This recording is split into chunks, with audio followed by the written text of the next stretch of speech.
Blast Tamil സിനിമയിൽ അടുത്ത കാലത്തൊന്നും ഇങ്ങനെ അപ്രതീക്ഷിതമായ ഒരു ആഘോഷം ഏറ്റുവാങ്ങിയ ഒരു സിനിമ ഉണ്ടായിട്ടില്ല. അമ്മാതിരി സെലിബ്രേഷനാണ് തിയേറ്ററുകളിൽ പോയി കഴിഞ്ഞാൽ അനുഭവിക്കാൻ കഴിയുക. അതിന് മാത്രം ബ്ലാസ്റ്റ് ഉണ്ടോ? അതിന് മാത്രം എന്താണ് അതിലുള്ളത്? സിനിമയെക്കുറിച്ച് ഒരുപാട് ആളുകൾ വലിയ വിശകലനങ്ങൾ, ഘടാഘടിയൻ വിശകലനങ്ങളും റിവ്യൂകളും ഒക്കെ നടത്തിയിട്ടുണ്ട്. ഞാൻ വൈകിക്കണ്ട ഒരാളാണ്. കഴിഞ്ഞ ദിവസം മാത്രമാണ് സിനിമ കണ്ടത്. പക്ഷേ ഇത്രമാത്രം ആവേശം കൊള്ളിച്ച ഒരു സിനിമയെക്കുറിച്ച് ചില കാര്യങ്ങൾ നിങ്ങളോട് പറയണം എന്ന് തോന്നി. നമ്മുടെ ദുർബലമായ മനസ്സിനെ ബലപ്പെടുത്തുന്ന ഒരു സിനിമയാണ് ബ്ലാസ്റ്റ്. അതിനപ്പുറത്ത് ഒരു ഉഗ്രൻ എൻ്റർടൈനർ എന്ന നിലയിലും ബ്ലാസ്റ്റ് നമ്മളെ അനുഭവിപ്പിക്കും. എനിക്കിഷ്ടപ്പെട്ട, പ്രത്യേകമായി പറയേണ്ട 5 കാര്യങ്ങൾ വളരെ ചുരുക്കി നിങ്ങളോട് പറയാം. ഒന്നാമത്തെ കാര്യം, ഒരച്ഛനും മകളും തമ്മിലുള്ള ആശയവിനിമയമാണ്. നമ്മുടെ സമൂഹം പെൺകുട്ടികൾ അടങ്ങിയൊതുങ്ങി കഴിയണം എന്ന ആണയിട്ടുകൊണ്ട് ഇനി ലേശം ഇളക്കം തട്ടിയാൽ പോലും, സിനിമയിലാണെങ്കിൽ പോലും മിക്കവാറും ആ കഥാപാത്രത്തെ അവസാനം നായകനൊപ്പം കല്യാണം കഴിപ്പിച്ച് അടക്കി ഒതുക്കി നിർത്തുന്ന അങ്ങനെയുള്ളൊരു പെൺമക്കളെക്കുറിച്ചുള്ള സങ്കല്പമാണ് നമ്മൾ മുന്നോട്ട് വെക്കാറുള്ളത്. അതുമല്ലെങ്കിൽ ദൃശ്യം പോലെ വളരെ പേഴ്സണലായ ഒരിടത്ത് വെച്ച് എക്സ്പ്ലോർ ചെയ്യപ്പെടുന്ന സ്ത്രീ. എന്നാൽ ബ്ലാസ്റ്റിൽ ഒരർത്ഥത്തിൽ പെണ്ണിനെക്കുറിച്ച് കാലങ്ങളായി പറയുമ്പോൾ പൊട്ടിത്തെറിക്കുന്ന ഒരു കാഴ്ചപ്പാട് മുന്നോട്ട് വെക്കുകയാണ് നമ്മുടെ മുമ്പിൽ. അച്ഛൻ അർജുൻ്റെ കഥാപാത്രം രാജേന്ദ്രൻ മകൾ നിളയോട്, പ്രീതിയുടെ കഥാപാത്രത്തോട് പറയുന്ന ഒരാശയമാണ് മൊത്തത്തിൽ ഈ സിനിമയുടെ അടിത്തറ. അത് ഏകദേശം ഇങ്ങനെയാണ്: തെറ്റ് കണ്ടാൽ പ്രതികരിക്കണം. അതിനിരയാകുന്നവർ നമ്മുടെ ആരെങ്കിലും ആണോ അല്ലയോ എന്ന് നോക്കിയാകരുത് നമ്മുടെ പ്രതികരണം. പകരം അവിടെ തെറ്റ് നടക്കുകയാണ്, അവിടെ ഇടപെടുക. അങ്ങനെ ആകുമ്പോഴാണ് നമ്മുടെ ജീവിതത്തിന് ഒരർത്ഥമുണ്ടാകുന്നത് എന്ന്. ഇതുപോലെയല്ല, ഏകദേശം അങ്ങനെയാണ് പറയുന്നത്. സമൂഹത്തെ മുൻനിർത്തിയുള്ള പ്രഖ്യാപനമാണത്. സിനിമയിൽ എന്നെ ഏറ്റവും അധികം ആകർഷിച്ചത് ഈ കാഴ്ചപ്പാട് മുന്നോട്ട് വെക്കുന്ന ഒരു കഥാപാത്രത്തെയാണ്. അർജുൻ അത് വെറുതെ പറഞ്ഞ് കമ്മ്യൂണിക്കേറ്റ് ചെയ്ത് പുതുതലമുറയിലേക്ക് അത് പറഞ്ഞു പോവുകയല്ല, ഉപദേശ രൂപേണ പറഞ്ഞു പോവുകയല്ല കഥാപാത്രം ചെയ്യുന്നത്. സിനിമ സമഗ്രതയിൽ നമ്മുടെ മുമ്പിൽ അങ്ങനെ ഒരു കാഴ്ചപ്പാട് വെക്കുന്നുണ്ട്. അതൊരു വിനോദോപാധി എന്നുള്ള നിലയിൽ ഈ ബ്ലാസ്റ്റ് എന്ന് പറഞ്ഞ സിനിമയെ ഉയർത്തുകയും ചെയ്യുന്നുണ്ട്. രണ്ടാമത്തേതാണ് ഏറ്റവും പ്രധാനം തോന്നുന്നു, പെൺ കഥാപാത്രങ്ങളെ ഈ സിനിമയിൽ ഉപയോഗിച്ച വിധം. തമിഴ്നാട്ടിൽ സ്ത്രീകൾക്കെതിരെ വലിയ അതിക്രമങ്ങൾ നടക്കുന്ന വാർത്തകൾ പലപ്പോഴും കാണാറുണ്ട്. ഉൾനാടൻ ഗ്രാമങ്ങളിലും ലഹരി ഉപയോഗവും സ്ത്രീ വിരുദ്ധ അതിക്രമങ്ങളും പലപ്പോഴും കേസ് പോയിട്ട് വാർത്ത പോലും ആകാറില്ലെന്നതാണ് കഴിഞ്ഞ തെരഞ്ഞെടുപ്പ് തന്നെ സാക്ഷ്യപ്പെടുത്തിയത്.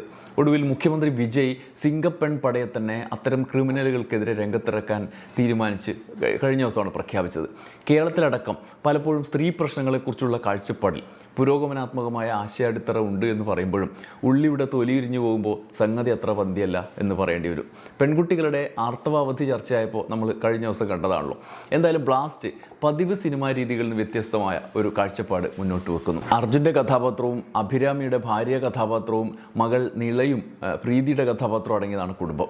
നാട്ടിൽ പലയിടത്തായി ഇരിക്കുന്ന ക്രിമിനൽ കൂട്ടവുമായി സംഘർഷത്തിൽ ഏർപ്പെടുന്ന ഒരു കഥ അതത് ഇടങ്ങളിൽ പ്ലേസ് ചെയ്യുന്നുണ്ട്. അവിടെ ആക്ഷനാണ് പ്രാധാന്യം. സാധാരണ സിനിമയിലേതുപോലെയല്ല ഈ കഥ ഒടുവിൽ കുടുംബവുമായി കണക്ട് ചെയ്യുന്ന ഘട്ടങ്ങളുണ്ട്. അഭിരാമിയും പ്രീതി മുകുന്ദനും എന്ന നായിക നടിമാരെ ഉപയോഗിച്ചിരിക്കുന്നത് പ്രത്യേകമായി എടുത്തു പറയണം. ഒരു പുരുഷ കഥാപാത്രം ഏത് മട്ടിലാണ് എതിരാളികൾ നേരിടുന്നത്, അതേ മട്ടിൽ അതിലും ഉയരത്തിൽ ഈ കഥാപാത്രങ്ങൾ പ്രതിഷ്ഠിച്ച് ഒരു അലോസരവും തടസ്സവും ഇല്ലാതെ കഥാഗതിയെ മുന്നോട്ട് കൊണ്ടുപോകുകയാണ് തിരക്കഥാകൃത്ത് ആവിഷ്കരിക്കുകയാണ് ചെയ്യുന്നത്. അത് സ്ത്രീകളാണ് എന്നുള്ള വ്യത്യാസം അവിടെ ഫീൽ ചെയ്യില്ല. ആക്ഷൻ രംഗങ്ങളിൽ അവരുടെ പെർഫോമൻസും നമ്മുടെ ആവേശത്തെ വർദ്ധിപ്പിക്കും. മറ്റൊരു സാഹചര്യത്തിൽ 2 അഴകുള്ള സ്ത്രീകൾ അല്ലെങ്കിൽ നായികയുടെ പതിവ് ചലച്ചിത്ര സാധ്യതകൾ ഉപയോഗിക്കപ്പെടുമായിരുന്ന സന്ദർഭങ്ങൾ ഒരുപക്ഷെ നമ്മൾ ഓർക്കും. പക്ഷേ ഇവിടെ അങ്ങനെയുള്ള ഒരു സാഹചര്യവും സൃഷ്ടിക്കുന്നില്ല. ഇവർ ഒരു നായക നടനെ പോലെ തന്നെ ഒരു പോരിൽ ഏർപ്പെട്ടിരിക്കുകയാണ്. അവിടെ മറ്റ് ബാരിയറുകൾ ഇല്ല. സ്ത്രീയുടെ കരുത്ത് അടയാളപ്പെടുത്തുന്നുണ്ട്. അവിടെയാണ് സംവിധായകൻ സുഭാഷ് കെ രാജിൻ്റെ മികവ് നമ്മൾ പ്രശംസിക്കുക. അർജുൻ എന്ന ആക്ഷൻ ഹീറോയുടെ പ്രകടനത്തെ ബാധിക്കുമോ, അല്ലെങ്കിൽ അഭിരാമിയും പ്രീതിയുമാണ് അവരെ സിനിമയിൽ ഇങ്ങനെയാണ് ഉപയോഗിക്കേണ്ടത് എന്നതിനെക്കുറിച്ച് വ്യക്തമായ ധാരണ അദ്ദേഹത്തിൻ്റെ ഉള്ളിൽ രൂപപ്പെട്ടിട്ടുണ്ട്. ആ ധാരണ അടിയുറച്ചു നിൽക്കുന്നത് സ്ത്രീത്വത്തെക്കുറിച്ചുള്ള ബലമേറിയ കാഴ്ചപ്പാടിലാണ് എന്ന് സിനിമ കണ്ടു കഴിയുമ്പോൾ നമുക്ക് മനസ്സിലാവും. സിനിമയെ തിയേറ്ററിൽ ഇളക്കിമറിക്കുന്ന ചറവറായുള്ള ആക്ഷൻ രംഗങ്ങളിൽ ഈ 2 നായിക കഥാപാത്രങ്ങളും മുഖ്യ നായകനൊപ്പം കിടപിടിച്ചു നിൽക്കുന്നു. ഒരു ഘട്ടത്തിൽ പ്രീതിയുടെ കഥാപാത്രം അതിൻ്റെ കേന്ദ്രബിന്ദുവാകുന്നു എന്നതാണ് ബ്ലാസ്റ്റിനെ വ്യത്യസ്തമായി നിർത്തുന്നത്. ഈ ജയഹയുടെ സംവിധായകൻ വിപിൻ ഒരു ഘട്ടത്തിൽ പറയുന്നുണ്ടായിരുന്നു, നമ്മുടെ സിനിമകളെക്കുറിച്ചുള്ള അദ്ദേഹത്തിൻ്റെ സിനിമാ സങ്കല്പത്തെക്കുറിച്ച്. അതായത് ഇപ്പോൾ ബ്ലാസ്റ്റിൽ തന്നെ പല ഘട്ടങ്ങളിൽ നമ്മൾ പൊട്ടിച്ചിരിക്കും, ആവേശം വരും, ഓരോ നിമിഷവും നമ്മളെ വ്യത്യസ്തമായ ടേണിങ്ങുകൾ കൊണ്ട് നിർത്തുമ്പോൾ. അപ്പോൾ ഈ വലിയ സീരിയസ് ആയ ഒരു സാഹചര്യത്തിൽ ഒരു ആക്ഷൻ രംഗത്തിൽ നമ്മളെ ചിരിപ്പിക്കാവുന്ന കെൽപ്പുള്ള സാഹചര്യമുണ്ട്. ബിപിൻ ദാസ് പറഞ്ഞൊരു കാര്യമുണ്ട്. അതായത് നമ്മളെ മനസ്സിലുള്ള കാഴ്ചപ്പാട് ആ സിനിമയിൽ അപ്ലൈ ചെയ്യുന്ന ഘട്ടങ്ങളിൽ ഇപ്പോൾ പുരോഗമനാത്മകമായ കാഴ്ചപ്പാട് അല്ലെങ്കിൽ സ്ത്രീപക്ഷത്ത് നിന്നുള്ളൊരു കാഴ്ചപ്പാട് അപ്ലൈ ചെയ്യുമ്പോൾ നമ്മളോട് ചേർന്ന് നിൽക്കുന്ന കാഴ്ചപ്പാടുള്ള ഒരാൾക്കാണ് അത് സമ്പൂർണ്ണമായി ആസ്വദിക്കാൻ കഴിയുക. ചിലപ്പോൾ ആ കോമഡി വർക്കാവണമെങ്കിൽ അത്തരമൊരു കാഴ്ചപ്പാടും വേണം. അല്ലാതെ കേവലമായ ഒരു ഉപരിപ്ലവമായ വെണ്ണപ്പാളിയിലെ ഒരു അനുഭവത്തിൽ നിന്ന് മാത്രം നമുക്കതിനെ എടുത്തിട്ട് പ്രയോഗിച്ചാൽ റിസൾട്ട് ഉണ്ടാവണമെന്നില്ല. എന്നാൽ ഇവിടെ ഇപ്പോൾ ജയഹയുടെ അവസ്ഥയാണെങ്കിൽ ആ സിനിമയുടെ കഥാപരിസരത്തിൽ നിന്നുകൊണ്ട് ആ ജയഹയിലൊരു നായകൻ ബേസിൽ ജോസഫ് അവതരിപ്പിക്കുന്ന നായക കഥാപാത്രത്തിൻ്റെ മനസ്സുമായി ചെന്നാൽ ആ സിനിമ ആ മട്ടിൽ ആസ്വദിക്കാൻ പറ്റില്ല. അത് വളരെ സീരിയസ് ആയ ഒരു പടമായിരിക്കും. പക്ഷേ ഈ ആ സ്ത്രീയുടെ ആംഗിളിൽ അത് സിനിമ കാണണം. അതുപോലെയാണ് ബ്ലാസ്റ്റിൽ ഒരു പല കഥാസാഹചര്യങ്ങളും നമ്മൾ ഈ രണ്ട് പെൺനായികമാരുടെ കൂടി മനസ്സിൽ കയറി എന്ന് വേണം അനുഭവിക്കാൻ. അപ്പോഴാണ് അർജുൻ്റെ കഥാപാത്രം അങ്ങനെയാണ് സഞ്ചരിക്കുന്നത്. അതുകൊണ്ടുകൂടിയാണ് അത് ആസ്വാദ്യമായി മാറുക. അല്ലെങ്കിൽ ഒരു സ്ത്രീയുടെ ആക്ഷൻ രംഗത്ത് വരുമ്പം പുലിമുരുകിൽ മോഹൻലാൽ അടിക്കുമ്പോൾ ആസ്വദിക്കാൻ പറ്റിയ ചില ആളുകൾ പറയും ജയഹയെ കണ്ടിട്ട് അയ്യോ അങ്ങനെ ഒരു പെണ്ണിനെ അടിക്കാൻ പറ്റില്ല എന്ന് പറയും. കാരണം അവിടെയാകുമ്പോൾ നമ്മൾ റിയലിസ്റ്റിക്കാണ്. അതാണ് സാഹചര്യം. ഇത് ഒരു ഘട്ടത്തിൽ നായകന് മേൽ മകൾ പ്രീതിയുടെ കഥാപാത്രം അർജുൻ്റെ കഥാപാത്രത്തിന് മേലെ കയറി നിൽക്കുന്നുണ്ട്. ആത്യന്തികമായി ബ്ലാസ്റ്റ് എത്തി നിൽക്കുക അവരുടെ ഈ നായിക കഥാപാത്രത്തിൻ്റെ ചിറകിൽ ഏറിയിട്ടാണ്. മൂന്നാമത്തെ കാര്യം, സിനിമ മുന്നോട്ട് വെക്കുന്ന ഒരു പൊളിറ്റിക്സാണ്. മാനുഷികതയിൽ അടിയുറച്ച് നിൽക്കുന്നിടത്താണ് സിനിമ നിൽക്കുന്നത്. അതാണ് സിനിമ ഉയർത്തുന്നത്. സ്ത്രീ പ്രശ്നം, പരിസ്ഥിതി, ഭൂമിശാസ്ത്രപരമായ ഇന്ന് ലോകം തന്നെ നേരിടുന്ന കാര്യങ്ങളൊക്കെ സിനിമയിലുണ്ട്. സാധാരണ സ്ത്രീകളുടെ പ്രാധാന്യം പൊതുപ്രശ്നങ്ങളിൽ ഊന്നിയാവുക എന്നുള്ളത് അസാധാരണമായി കുറവായിട്ടേ കാണാറുള്ളൂ. സ്ത്രീ പ്രാധാന്യമുള്ള സിനിമകൾ പലപ്പോഴും വ്യക്തിപരതയിലാണ് അഭിരമിക്കുക. സ്വാഭാവികമായി സ്ത്രീ പ്രശ്നം എന്നുള്ള നിലയിൽ പൊതുപ്രശ്നങ്ങൾക്ക് വേണ്ടി പോരാടുന്നവർ നായകന്മാരായിരിക്കും, ആണുങ്ങളായിരിക്കും. അത്തരം സിനിമകളിലൊക്കെ അതാണ് സാഹചര്യം ഉണ്ടാവാറുള്ളത്. അങ്ങനെയുള്ള നായകത്വം പുരുഷന് മാത്രം സ്വന്തമായിരിക്കുന്ന സാഹചര്യത്തിലാണ് ഇങ്ങനെയൊരു ബ്ലാസ്റ്റ് എന്ന് പറയുന്ന സിനിമ വരുന്നത്. ബ്ലാസ്റ്റ് സംവിധായകന് വേണമെങ്കിൽ അല്ലെങ്കിൽ തിരക്കഥാകൃത്തിന് വേണമെങ്കിൽ നായകനാണ് ഇതിൻ്റെ നിർണായക പോയിന്റിൽ നിൽക്കുന്നത് എന്ന് തീരുമാനിക്കാമായിരുന്നു. അർജുനെ പോലെ വലിയൊരു താരം കൂടിയാണല്ലോ. എന്നാൽ അഭിരാമിയുടെയും പ്രീതിയുടെയും കഥാപാത്രങ്ങളുടെ സാന്നിധ്യത്തിൽ ഒരു പൊതുപ്രശ്നത്തോട് അവരുടെ കൂടി പ്രചോദനത്തിൽ അവരുടെ നായികാത്വത്തിൽ പോരാടുകയാണ്.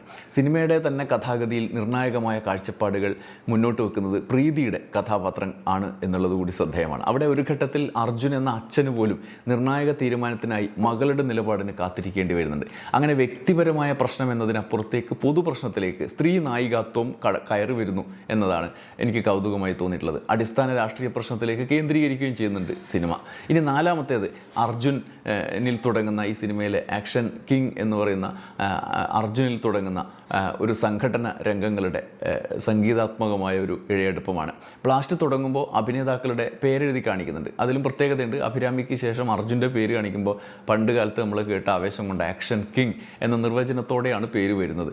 പതിവ് രീതിയിൽ പുതിയ കാലത്ത് കാണുമ്പോൾ ഒരു നായകനെ അവതരിപ്പിക്കുന്ന അല്ലെങ്കിൽ നായികയെ അവതരിപ്പിക്കുന്ന ആ ഹീറോയിസ്റ്റിക്കായ സ്ലോ മോഷൻ രംഗങ്ങൾക്കൊക്കെ അപ്പുറത്താണ് ഇതിലെ നായകൻ്റെയൊക്കെ വരവ് തന്നെ. ഇവിടെ അർജുനും അങ്ങനെയാണ് ഒരു സാധാരണ കരാട്ടെ മാസ്റ്ററായിട്ടാണ് പരിചയപ്പെടുന്നത്. നമ്മൾ പണ്ട് പ്രീ ഡിഗ്രിയൊക്കെ പഠിക്കുമ്പോൾ അർജുൻ ചില സിനിമകൾക്കൊക്കെ കാത്തു കെട്ടി കിടത്തിട്ടുണ്ട്. എന്നാൽ ആ സുവർണ്ണകാലം പക്ഷേ ഇടയ്ക്ക് വെച്ച് നഷ്ടപ്പെട്ടു. ഇന്ന് ഈ കാലത്ത് ആ നിർവചനത്തോട് നീതി പുലർത്തുന്ന ഒരു പേരെഴുതിയിരിക്കുകയാണ് ഈ സിനിമയിൽ ആക്ഷൻ കിങ് അർജുൻ എന്ന്. സിനിമയിലുടനീളം അർജുൻ്റെ പൂണ്ടുവിളയാട്ടം കാണുകയും ചെയ്യാം. ആക്ഷൻ രംഗങ്ങൾ നമ്മൾ പ്രത്യേകമായി നോക്കുമ്പോൾ അതിൻ്റെ അവതരണം പ്രത്യേകമായി പറയേണ്ടതുണ്ട്. ഫീനിക്സ് പ്രഭുവാണ് സംഘടന സംവിധായകനെന്ന് നമുക്ക് ടൈറ്റിൽ വിവരങ്ങളിൽ നിന്ന് ലഭിക്കും. സിനിമയിൽ ചറവറ അടിയാണ്. എന്നാൽ ഓരോന്നും ഓരോന്നായി മാറി മാറി നിൽക്കും. വീടിനകത്ത്, ഗോഡൗണിനകത്ത്, ആശുപത്രിയിൽ, കാറിൽ പോലും ഗംഭീര അടിയാണ്. പരിമിതമായ ഒരിടത്ത് കുറച്ച് പേർ മാത്രം നിൽക്കാൻ സ്പേസ് ഉള്ള ഒരിടമാണല്ലോ കാറ്. അവിടെ പോലും അടി വരുമ്പോൾ ആ കാറിൻ്റെ സ്പേസ് ഒരു ആകാശമായി നമുക്ക് അനുഭവപ്പെടും. അത്രയും സ്പേസ് ഉള്ളതായി തോന്നും. കൈയും കാലും തലയും ഒക്കെ ഉപയോഗിച്ചിട്ടുള്ള ക്ലോസ് ആയിട്ടുള്ള ഉഗ്രം പ്രയോഗങ്ങളാണ്. ഇടി കഴിയുമ്പോൾ നമ്മൾ വിചാരിക്കും ശരിയാണല്ലോ, അതൊരു കാറായിരുന്നു, എന്ന്. അതിനകത്ത് തന്നെയാണ് പക്ഷേ നമ്മൾ അനുഭവിച്ചതും എന്നുള്ളത്. പക്ഷേ അനുഭവത്തിൻ്റെ ആകാശം വലുതായിരിക്കും എന്നുള്ളതാണ്. അടച്ചിട്ട കാറിനകത്ത് ഈ ആക്ഷൻ രംഗങ്ങൾക്ക് പോലും സിനിമയിലുടനീളം പ്രയോഗിക്കപ്പെടുന്നൊരു കാഴ്ചപ്പാടുണ്ട്. അവിടെ വില്ലനിസത്തിൻ്റെ പരകൂടി അവതരിപ്പിക്കപ്പെടുമ്പോഴും നീതിയിലേക്ക് നമ്മളെ എത്തിക്കുന്ന ഒരു പ്രത്യേക രീതിയിലുള്ള കൊറിയോഗ്രാഫി കണ്ടെത്താൻ പറ്റും. സമകാലിക ഇന്ത്യൻ രാഷ്ട്രീയത്തിൽ കക്ഷി രാഷ്ട്രീയവും ഭരണകൂട മാധ്യമങ്ങളും ഒളിപ്പിച്ചു വെക്കുന്ന ഖനന അധിനിവേശത്തിൻ്റെ പ്രശ്നം ചർച്ച ചെയ്യാൻ ധൈര്യം കാണിച്ചു എന്നതും പ്രത്യേകം എടുത്ത് പറയേണ്ടതുണ്ട്. അവിടെ കക്ഷി രാഷ്ട്രീയക്കാരുടെ ഇടപെടലും മറയില്ലാതെ പറയുന്നുണ്ട്. രാജ്യത്തും ലോകത്താകെയും ചർച്ച ചെയ്യപ്പെടുന്ന ഭൂമിശാസ്ത്രപരമായ വലിയൊരു കാര്യത്തിലേക്ക് നമ്മളെ അത് കൊണ്ടുവന്ന് ചെന്നെത്തിക്കുകയാണ്. എന്നാൽ ഈ പ്രശ്നങ്ങൾ ചർച്ച ചെയ്യാൻ ഒരു സെമിനാറോ പ്രസംഗമോ ഒക്കെ മതി. ജനകീയ സിനിമയിൽ, അതും വാണിജ്യ സിനിമയുടെ ആസ്വാദ്യതയുടെ അങ്ങേയറ്റത്ത് പ്രേക്ഷകനെ പിടിച്ചിരുത്തുക, ഒരു ഗംഭീര എൻ്റർടൈനറാക്കി സിനിമയെ അതിൻ്റെ കഥാപരിസരത്ത് ഉപയോഗിക്കുക എന്നുള്ളതാണ് പ്രത്യേകത. അതേസമയം ഒരു ഗംഭീര എൻ്റർടൈനർ എന്നുള്ള നിലയിൽ വാണിജ്യ സിനിമയുടെ എല്ലാ ചേരുവകളും സമ്മേളിക്കുന്നതും കാണാം. കണ്ടനുഭവിക്കുക തന്നെ വേണം. അനുഭവത്തിലെ ചില കാര്യങ്ങൾ ഞാൻ പറഞ്ഞു എന്ന് മാത്രം. നന്ദി, നമസ്കാരം.